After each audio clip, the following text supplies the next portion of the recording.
Assalamualaikum, selamat berjumpa kembali dimanapun dan kapanpun kita berada. Ini adalah salah satu kehebatan dalam pod, apa ya, belajar dengan online itu bisa diakses kapan aja sih. Eh, kita sampai pada pertemuan ke 11 atau 12 gitu. But anyhow, kita berlanjut pada eh, permasalahan yang berinti sebenarnya. Pada akhirnya creative thinking ini adalah suatu upaya untuk bisa mendukung kompetensi kalian, yaitu eh, periklanan ya, jadi komunikasi pemasaran. Eh, Sebenarnya untuk memahami komunikasi itu sendiri sangat banyak sekali, tapi eh, saya melihat bahwa kekhususan itu memang harus dilakukan memang. Komunikasi saat ini ada banyak ya, mulai dari organisasi interpersonal, ada komunikasi terapeutik ya, komunikasi yang khususnya membicarakan masalah kesehatan, ada komunikasi pembangunan, itu salah satu kompetensi saya.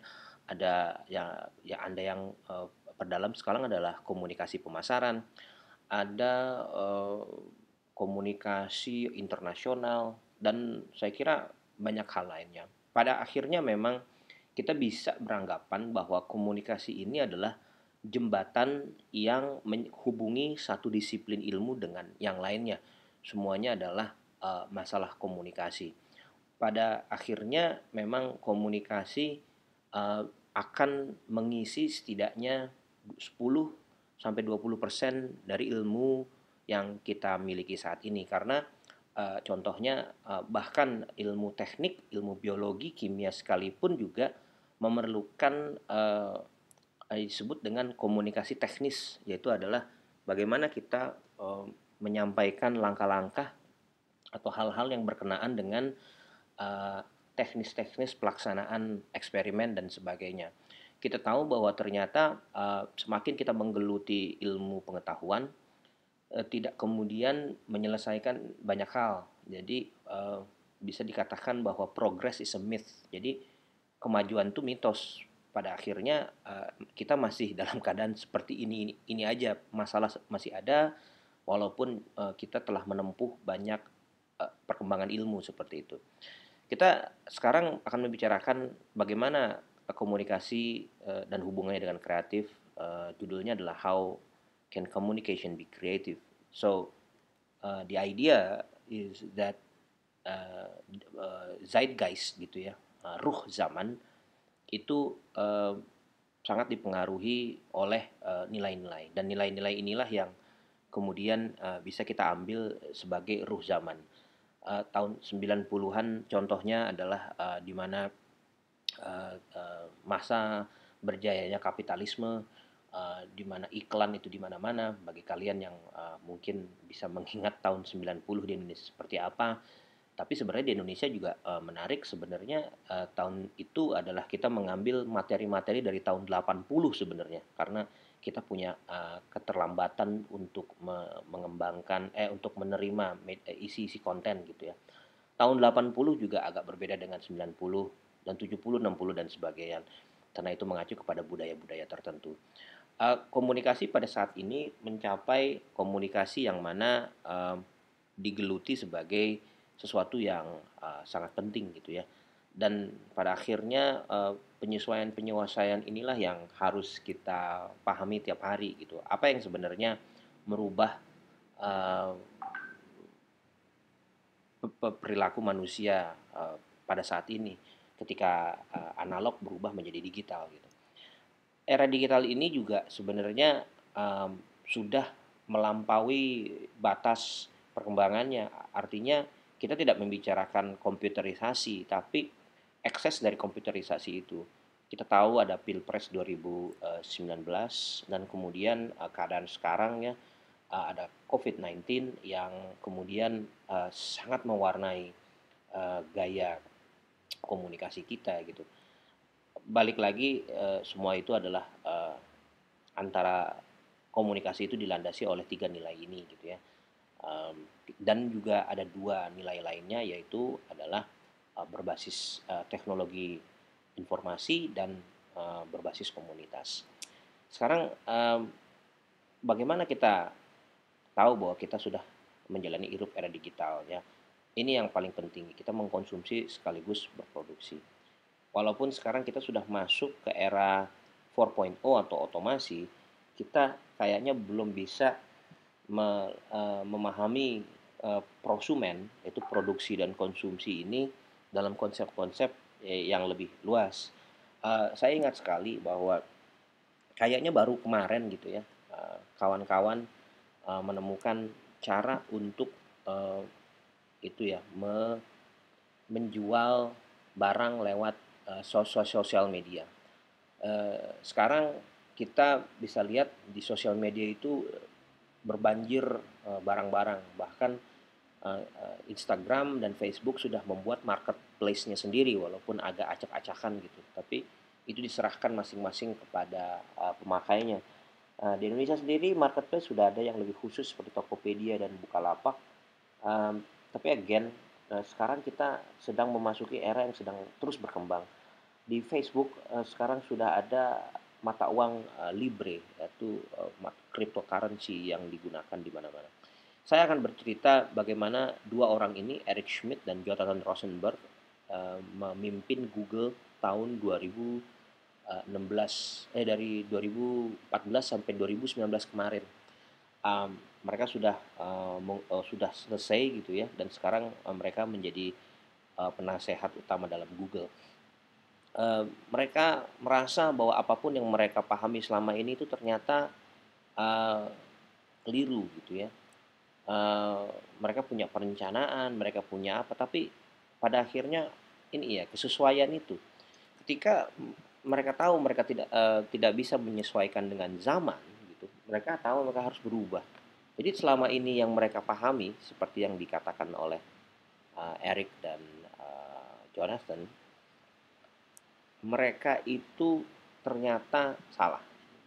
Mereka merasa datang ke Google dengan mengetahui segalanya, ternyata mereka salah. Nah ini sangat penting. Kenapa salah?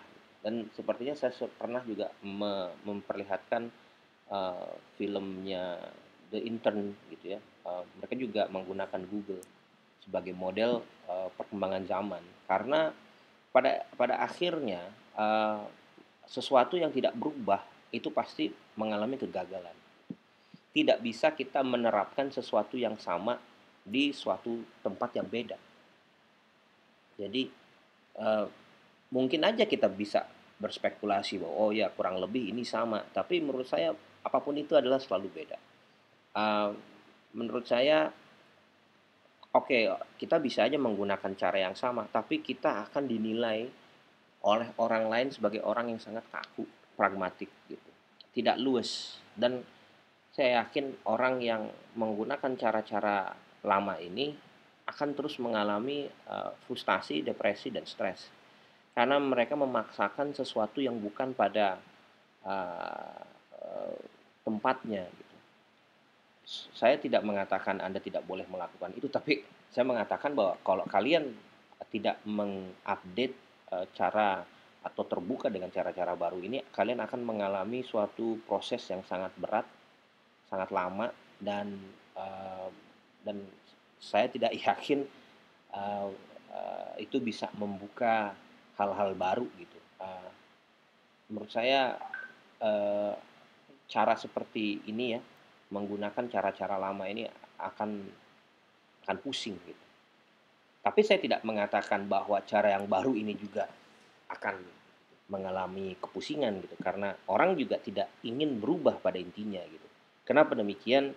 Karena mereka sudah pada zona nyaman gitu. Ketika kamu menerapkan sesuatu yang baru, mereka tidak langsung mau menerimanya, mereka ingin melihat. Nah, ini tugas kalian itu dalam komunikasi yang kreatif ini adalah membuka cara pikir orang gitu. Bagaimana orang bisa membuka dirinya dengan hal-hal baru ini.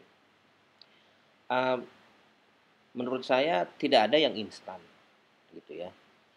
Uh, tapi ada memang ahli-ahli komunikasi yang bisa merubah sesuatu dengan cepat. tapi dengan konsekuensi tentu. Gitu. Tidak ada konsekuensi yang sesuai dengan harapan. Gitu. Ada aja yang perlu diperbaiki. Pada akhirnya kita semua itu adalah kita tidak menggunakan kata-kata work hard, tapi sekarang itu adalah work smart. Dunia itu tidak berubah, tapi kita yang berubah. Dunia berubah karena kita. Gitu. Kalau kita tidak mau berubah, ya akhirnya dunia yang harus me- menerima akibatnya. Gitu. Jadi pada dasarnya kita itu harus melihat bahwa semua hal itu saling berhubungan antara ide, wujud, dan kemudian bagaimana kita memaknai itu. Ini sangat penting gitu ya. Ini disebut dengan semiosis.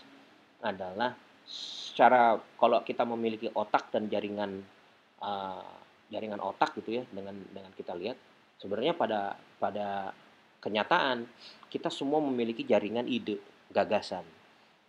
Inilah yang kemudian disebut dengan Jonathan Kirby ya, yang pada pertemuan setelah UTS itu ATM atau Copy Transform and Combine, dia nyebutnya ada this is not a conspiracy, bahwa ya kita memiliki suatu blueprint pemikiran yang kurang lebih sama. Hanya saja kadang-kadang hubungan satu dengan nilai yang lain itu tidak terpenuhi.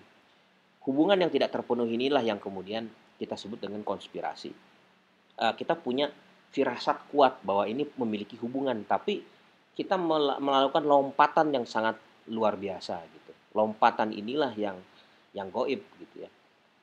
Saya akan menggunakan analogi dari uh, ini ya, aspek of creation. Jadi uh, kita pada dasarnya adalah uh, contoh ya, kita harus memahami sejarah dari yang apa ya, bulatan nomor satu sampai ke bulat ke nomor 5. Apa yang terjadi adalah bulat yang kedua, ketiga, dan keempat ini tidak diketahui. Dan sepertinya juga suatu arah tidak selalu lurus, bisa saja belok gitu. Bisa ke bisa ke sini, bisa ke sana gitu. Tapi kita selalu memikirkan sesuatu yang lurus. Jadi sebenarnya di sini ada bulat-bulat lagi gitu ya, di sini, di sini, di sini.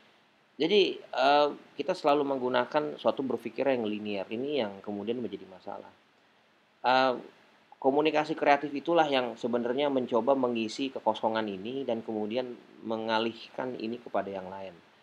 Uh, Komunikasi kreatif ini tentu manfaatnya adalah untuk menciptakan perubahan. Jadi kalau misalkan ada komunikasi yang untuk me- melakukan apa ya, defense atau status quo, itu jadinya salah gitu. Uh, sebenarnya sebenarnya apa sih creative communication gitu. Kita sekarang tahu bahwa sebenarnya hubungannya dengan berkarya itu adalah mencapai kesepakatan. Jadi komunikasi itu adalah untuk menyamakan persepsi. Pada intinya banyak orang yang terdepan di dalam bidang mereka gitunya, kita bisa katakan mereka adalah apa ya disebutnya ya, opinion leader gitu. Apa, bagaimana mereka bekerja gitu. Tapi sebenarnya mereka tidak mencapai kesepakatan, mereka membuat uh, sesuatu yang tidak sesuatu yang sifatnya menjaga status quo mereka. Seharusnya leader yang bagus adalah menciptakan perubahan. Nah, ini adalah waktu dulu ya, informasi ditahan, dia tidak boleh gagal, dan kekuasaan itu di tangan yang elit. Sekarang itu wewenang dikasihkan kepada masyarakat umum dan kita membagi beban-beban itu untuk meringankan beban pusat ya gitu. Jadi seperti jaringan otak ya, kita harus membuat jaringan gitu. Tidak tidak berpusat pada satu itu ya, tidak berpusat pada satu. Kalau misalkan berpusat gimana? Ya boleh-boleh aja, tapi dia harus memiliki kekuasaan. Harus ada level interdependensi. Tapi eh, menurut saya sampai itu belum terjadi ya itu akan sulit dilakukan. Akan terisolasi dalam dalam suatu daerah gitu. Nah, Ini yang paling penting nih, gagal itu tabu. Jadi saya pernah mengatakan kepada kalian kan proses kreatif itu berantakan gitu. Dalam organisasi berantakan tuh nggak apa-apa, makanya harus ada dapur gitu. Itu no problem gitu. Kalau kalian nonton film The Wolf of Wall Street, itu kerja itu ya kayak habis kerja pesta pora apa itu biasa gitu. Jadi menurut saya itu hal yang kemudian menurut saya harus dibiasakan di era sekarang.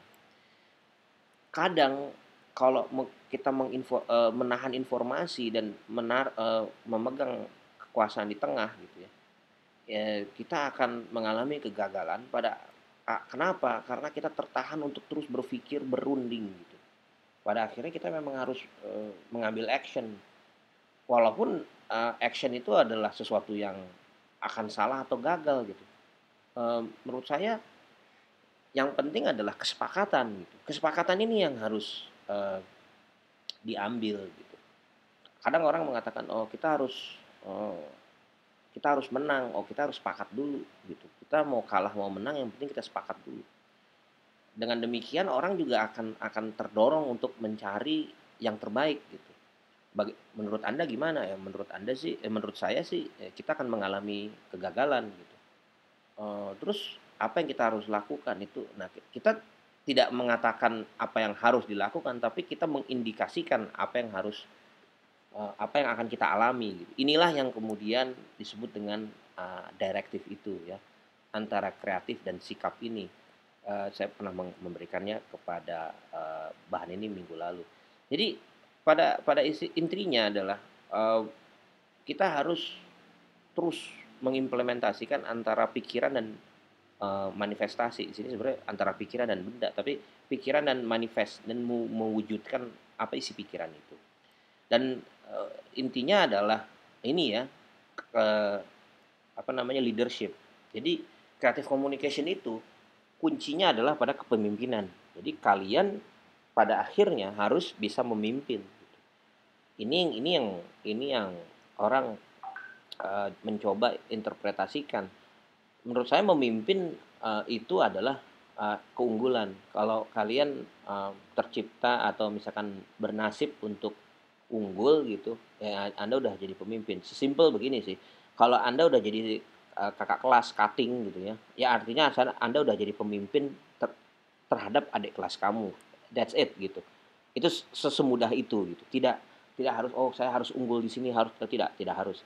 Tapi dalam status keunggulan itu, unggul artinya Anda adalah kakak kelas, Anda harus menjalankan beberapa langkah-langkah ini. Ini yang harus saya. Jadi ini yang salah ya. Jadi yang mencari kesepakatan. Jadi um, yang harus kita lakukan ya. Kita harus mencapai kesepakatan. Nah, nomor satu ya. Pada intinya kita harus mengajak orang untuk terbuka, menaikkan volume, memastikan informasi cepat ngalir.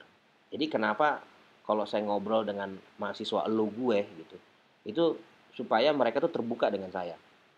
Sering kali saya dapat WA gitu ya malam, siang, sore gitu. Karena gaya komunikasi saya yang sebenarnya terbuka. Jadi mereka bebas untuk menyampaikan, tidak ada kesungkanan gitu. Dan menurut saya nggak ada yang benar, nggak ada yang salah, semua sama aja gitu. Yang saya katakan tadi ya, kesepakatan itu bukan kesepakatan untuk berhasil. Jadi kalau misalkan oh yang penting kita sepakat aja, mau gagal gimana ya nggak jadi masalah kan kita belajar gitu. Seperti itu gitu. Dan kita kemudian harus bisa menaikkan volume informasi. Intinya adalah kita harus menyampaikan semua hal yang menjadi konsekuensi kita. Bukan mencari oh ini kita harus ini supaya berhasil. Nah itu menurut saya salah. Apa yang kita harus lakukan? Nah, mari kita cari cari cari tahu bersama apa nih konsekuensinya gitu. Nah, dengan demikian kan satu ya, kita tidak mungkin disalahkan atas pilihan kita. Nomor satu karena kita seorang pemimpin. Kedua, kita juga kemudian memberikan kesempatan orang lain untuk ikut serta dalam pengambilan keputusan dan juga mengisi beban ini kepada membagi beban pikiran ini kepada semua orang sehingga mereka juga ikut berpikir gitu. Dan kemudian informasi yang cepat ngalir. Jadi sekarang ini kayaknya nggak susah untuk melakukan ini. Ada WA, ada Telegram, ada sekarang kita telah gila-gilaan dengan Zoom, dengan Google Meet gitu. Jadi menurut saya nggak jadi masalah nih melakukan tiga ini. Nah inilah yang disebut dengan inovasi. Jadi kadang-kadang kita lupa gitu. Menurut saya kita lupa dengan pelajaran-pelajaran kreatif itu karena memang kita selalu ingin mempertahankan sesuatu gitu. Kita ingin hanya seperti itu, yang lain nggak boleh. Cara yang lain itu tidak boleh. Menurut saya kan metode-metode baru itu selalu dicari gitu. Dan ternyata metode-metode yang baru ini nggak susah. Itu yang sering saya temui tiap hari gitu. Oh ya ternyata um, kita nggak harus seperti itu. Justru menahan-nahan untuk tidak seperti itu, kita malah mengalami kesulitan. Gitu. Dan ini ya, pada intinya selalu berubah. Itu the, eh, nilai keumuman yang sangat eh, saya coba eh, tekankan terus-menerus gitu ya. Pemasaran sekarang itu banyak yang mengatakan kayak di mana-mana masih menggunakan gaya komunikasi pemasaran yang berulang-ulang. Menurut saya menaruh iklan di sinetron, kayak perseteruan merek makanan ya, Ruben apa geprek bensu. Menurut saya tidak tidak penting gitu. Pada akhirnya orang tahu bahwa geprek mana yang paling enak. Mereka tahu mana yang memberikan ulasan yang terbaik. Bagaimana kemudian mendapatkan review yang terbaik. Ini yang menurut saya penting gitu. Berkali-kali melakukan promosi dan seperti itu menurut saya kalau produknya nggak bagus ya itu agak sulit juga. Tapi memang ada barang-barang tertentu yang treatmentnya bisa dilakukan promosi keliling-keliling gitu. Misalkan contohnya sekarang ini agak sulit juga berjualan rokok gitu. Sekarang juga agak sulit juga kita masih tabu dengan produk-produk barang tertentu. Nah itu juga perlu treatment-treatment. Pada akhirnya kita kita memiliki challenge yang cukup menyenangkan sebenarnya dan kita bisa lakukan dari sekarang gitu. Saya yakin kalian semua punya usaha dagang dan kalian bereksperimental dengan cara memasarkan produk itu. Nah, dan menurut saya untuk melakukan pemasaran ini tidaklah sulit, tapi juga tidak menjadi murahan sebenarnya gitu. Selalu ada strategi gitu. Strategi yang tepat itu adalah kemudian mengujinya ini kepada beberapa jaringan-jaringan tertentu. Pada akhirnya kita tahu bahwa uh, kita tahu bahwa semuanya itu adalah membagi beban pikirannya itu. Gitu. Dan kita tahu bahwa kesempatan-kesempatan untuk memberikan orang buat berkembang itu sangatlah diutamakan. Sehingga kita tahu bahwa sebenarnya yang belajar dari kesalahan inilah yang selalu berkembang memberikan nilai tambah yang baik daripada mereka yang selalu diasistensi gitu. Saya ingat banget waktu waktu saya kerja umur sekitar 23-an saya selalu disuapin intinya begitu ya, selalu disuapin selalu. Ketika saya nggak berani untuk keluar dari perusahaan itu karena saya selalu disuapin. Tapi ternyata kesempatan saya melihat kawan-kawan saya yang memulai bisnisnya sendiri, mereka mengambil resiko gitu. Kenapa? Karena mereka nggak disuapin. Gitu. Ini yang sering terjadi. Kita takut dengan kegagalan itu sih yang menurut saya. Terbuka dengan kegagalan itu menurut saya sangat sangat sangat manusiawi sekali. Bahkan Anda bisa melakukan disclaimer di depan. Oh saya ada beberapa batasan-batasan tertentu yang saya tidak bisa lakukan. That's it. Mereka akan paham. Mohon bantuannya supaya saya juga ingin belajar. Itu nggak susah gitu. Untuk mengatakan itu tuh nggak susah sebenarnya. Dan komunikasi yang kreatif pada akhirnya adalah uh, kita harus mau berubah gitu ya. Saya yakin uh, dari kalian selalu bertanya hal yang banyak gitu ya tentang saya males, saya mengalami bad mood, dan banyak sekali pertanyaan dari kalian yang mengatakan bahwa saya takut dengan kegagalan dan sebagainya. Itu langkah pertamanya adalah mengakui dulu, saya takut dengan gagal. Dengan gaya kamu sendiri menurut saya, aduh gua kayaknya agak parno ya gitu. Nah itu menurut saya lebih lebih lebih enak gitu dibandingkan, kamu, "Oh siap, saya siap melaksanakan," tapi dalam hati juga, deg-degan juga gitu. Eee, Konsekuensinya ada gitu. Saya pernah dikasih tugas oleh pimpinan yang umurnya kayaknya udah senior banget. Saya dikasih tugas terus langsung saya jawabnya kayak gitu. "Aduh Pak, saya nggak tahu deh itu." "Loh, kamu kok umur segini nggak tahu?" dan sebagainya. "Iya Pak, saya juga, menyadari bahwa saya juga banyak, batasannya." "Nah terus gimana nih, saya kasih ke orang lain aja apa gimana?" gitu. Dia dia kayaknya itu ya, ngancem gitu, "Lo mau nerima atau enggak?" Ya saya sih akan mau banget Pak menjalaninya karena itu adalah, tantangan gitu. Tapi menurut saya banyak terbatasnya nih gitu. Ekspektasi Bapak mungkin, Bapak mungkin termakan dengan gaya komunikasi saya gitu. Belum tentu loh saya seperti ini. Tapi intinya adalah, tidak ada yang pasti Pak di dunia ini. Nah itu kan terus gimana dong? Ya itu terserah Bapak, kan Bapak yang punya kuasa. Saya gituin aja. Tapi at the end of the day dia tetap memilih saya gitu. Dia titip milih saya dan saya menjalankan itu dan ternyata ekspektasinya juga kurang lebih sama gitu, dan demikian, semuanya happy. Saya menjalankan tantangan, dia juga mendapatkan, eee eee, ekspektasi yang pas gitu. Nah itu yang menurut saya, eee eee, me mengal eee, cara berkomunikasi dengan baik gitu. Menurut saya itu aja yang bisa sampaikan. Terima kasih. Assalamualaikum warahmatullahi wabarakatuh.